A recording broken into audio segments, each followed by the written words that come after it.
Hello, guys. So much to make a note of this. For the first time in my life, I am promptly on time.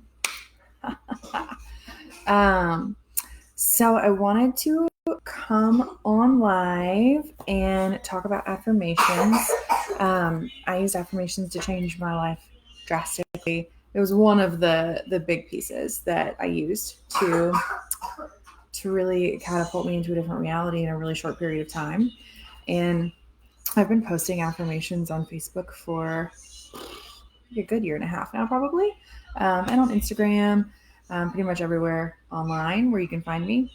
And I wanted to just dive a little bit deeper into some of the affirmations that I've been sharing, specifically the one today. So if you pop on, make sure you say hi.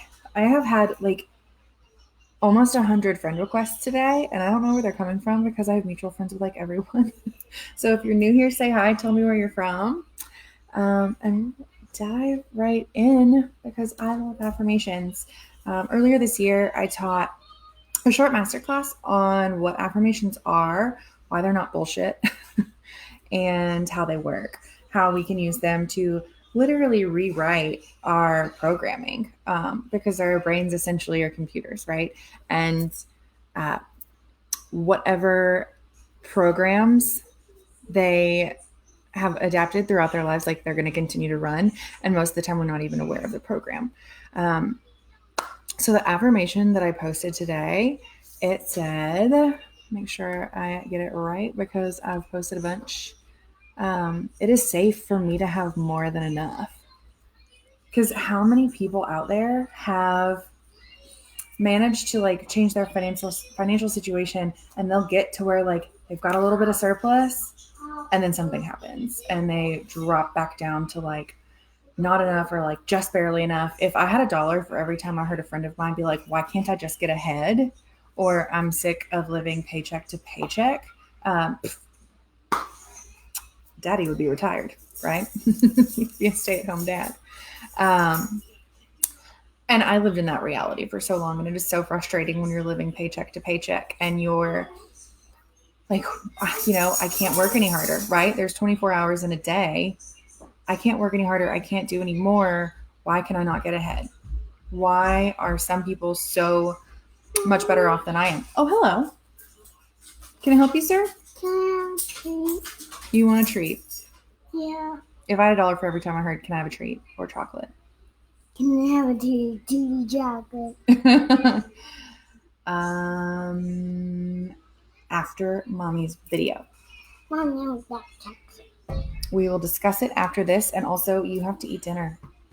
This child will literally, we resorted to bribery for potty training, positive reinforcement, and he will go to the potty and eke something out just to get chocolate. Mommy? Created an animal. Mommy? What? You said what you said? After mommy's video, mommy's talking. Can you say hi? No. Okay, great. Please go watch TV, and I will be with you in a moment, and we will talk about dinner. Jameson.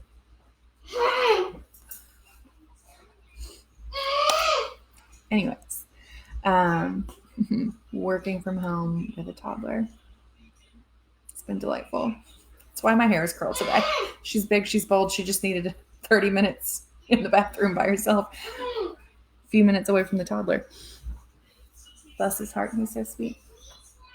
Anyways, so money reality, so many times we're stuck in this rut and can't seem to break out of it, right? We set our energetic minimums and maximums subconsciously most of the time. The goal is to be a conscious creator, but most of the time we're doing it subconsciously because of our programming. So we're stuck in this rut where we have our minimums and our maximums. We couldn't imagine possibly, going below a certain number in our bank account. And maybe that's even a negative number. Lord knows I was there at one point in time. Okay, we can't overdraft 4 times in a row. And then the maximum was there's never more than a couple $100 in our bank account, and then it's gone because of bills. So we'll get stuck in this rut, and it's how do we get out of this? It is safe to get out of it. However, There are all kinds of stories that we could have picked up along the way that tell us that it's not. How many times have you heard someone talking about winning the lottery and they'll say something along the lines of like, oh, I wouldn't want to win the lottery because then every aunt, uncle, and third cousin comes popping out of the woodwork expecting something from you. That's just one example. If I make a lot of money, then more will be expected of me. Then I will. Okay, so here's a big one. We often, like almost everyone that's living like a normal reality, right, correlates effort and time with dollars. Like they trade dollars for hours. I posted about this today. We trade dollars for hours. Like I was saying, there's only 24 hours a day. Like, what more can I do? If I want to make more money, if I want to break out of this particular range that I'm in, this rut, this income bracket, then that means I'm going to have to work more and work harder, and I'm going to have to take on more stress, and I'm going to burn out. So we have these stories. Candy bars now. No, we have these stories that we've picked up along the way. Why, Mommy? And, if you think about it, they're not necessarily true. Like, there are stories that we've picked up, told by our parents, told by society, told by people that don't know any different because that's the programming that they received growing up. If you're going to be rude, you need to go into another room. Why? Because I said so. I want to another room. Well, then you need to be sweet. I want another. Do you want to be sweet? No. Then I need you to go into another room. No. Okay. So we think that like in order to make more money, we have to do more. There has to be more effort. There has to be more output. And it simply isn't true. Like if I had told you 5 years ago that there was going to be a kid on YouTube making millions of dollars opening toys, you'd be like, no way. And yet it is very true. Like clearly I have a toddler. Go look up the net worth of Adley's YouTube channel. It's $19 million. So we are taught our whole lives that you have to trade dollars for hours. And it's not necessarily true. But when we take a look at the limiting beliefs that lurk underneath the affirmation, it is safe for me to have more than enough, then we can start to dismantle, like identify, and then dismantle the limiting beliefs that we have. Nice. You're going to be nice? No. Then I would like to not talk to you right now. I would like a sweet boy. I don't want to be. Say hi for here. Tell Jameson to be sweet. No, she's me. I am not. I set boundaries. Yeah. And now you're just being a goofball. Yes. Yeah, you're just a goofball. So So I invite you to stop and think. You are a goofball. To stop, you're gonna boink your head on the table. I invite you to stop and take a look at I'm a goofball. your life and think. I'm a goofball. Yes, you are a goofball and also a distraction. I want to be good. You're gonna be good? Oh, well then no candy. Are you? Oh, superhero grab. So I invite you to look back over your childhood, over your life, and identify where might these limiting beliefs come from. Where might I have picked up the story that having more than enough money is not safe? I'm a goofball. Another. I'm a goofball. Yes, you are, and you're. I'm a goofball. Yep. I'm a goofball. Can you go watch your show, please? No. Please. No. Then I need you to go see Daddy. Go get Daddy.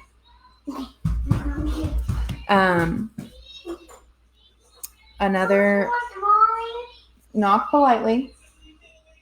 Another story that could be a root. Is quarantine over yet? Because I've got a boarding school application to fill out. Ah. um, so another limiting belief that might be lurking underneath the surface of it is not safe for me to have more than just enough. How many times growing up did you get the feeling that it's selfish or wrong to want more? Like you're taught that like if you want more than just enough, then you're being greedy and that's bad. So we're like, oh, okay, shit, I can't want more than just having like my basic needs met because then I would be greedy. Unless I'm like this exceptional person and I'm not exceptional, right? Like I'm not a movie star. I'm not Elon Musk. So I should be content with just enough. And that's bullshit. It's total bullshit. It's just more that we have to dismantle. Like more stuff that when we bring awareness to it, we can work through it, we can change it, we can start to rewrite it and start to change our reality and our sense of normalcy. And we get to start to rewrite our rules because we make those rules and we live by them subconsciously. So why not go in and change the rules and have a different result? It's pretty cool when you think about it. And it's like limitless the amount of rewiring and rule making that you can do. So you can become such a powerful creator just when you go into your stories and you say, okay, where did this come from? Why have I not felt like it was safe to have lots of money? And honestly, for the longest time, I was like, I want money. I want money so bad. I need money. I just want to make more money. And when I first started doing this work, you're invited to look at your limiting beliefs. And I'm like, I don't have limiting beliefs about money. I want it. Like, I know that I know that I know that I want money. Ain't no limiting beliefs here. Just money. Come to me. And then I started to actually take a look at my past and holy cowbells, were there tons of limiting beliefs lurking there? Tons.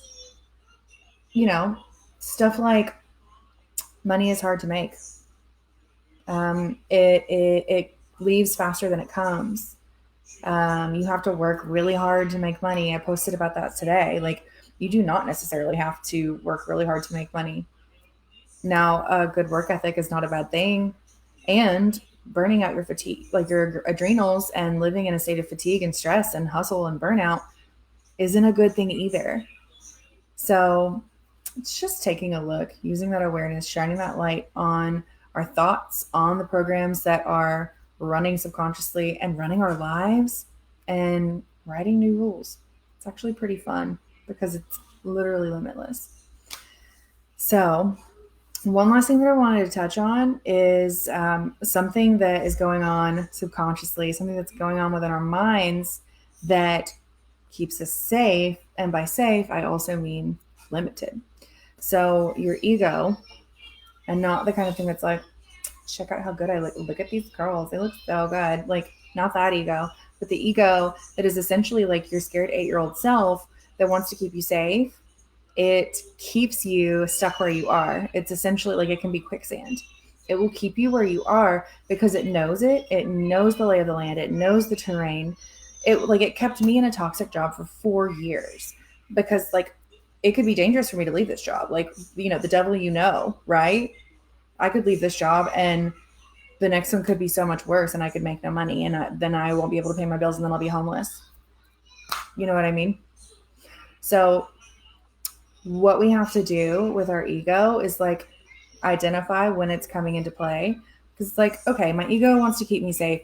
What does my ego perceive as safe right now? My current reality. Even if it's uncomfortable, the devil, right? Like, so even if my reality is uncomfortable, it's known. And in order for me to break into a different reality, to like up level, you have to put that ego out of the driver's seat because that your ego cannot see over the next hill, right? Like, you're in a valley. This next level of income is up this hill. And on the top of that hill, it has no idea what's on the other side. So your ego's like, no, no, no, no. We don't know what's over there. More is going to be required of us. We don't know if we can handle it. What if we fuck it up? Like, no, it's probably just best that we stay here. Yes, it's uncomfortable, but let's just stay here. It's safe. So instead, you have to be like, look, ego, I appreciate that you are trying to keep me safe. And there are times that you are, in fact, very handy. But right now, my higher consciousness is going to drive this bus and I need you to get in the back seat. We're going somewhere and it's going to be great. And it is safe. So when we use affirmations like it is safe to have more than just enough, we are helping to rewire our subconscious minds and to work with our ego so that it can chill out and let us reach that next level without a whole lot of resistance around it. But it takes the reprogramming because you've got these factors that are a part of you that have been since childhood, since, you from the time you were born till the time you're about 8, that are completely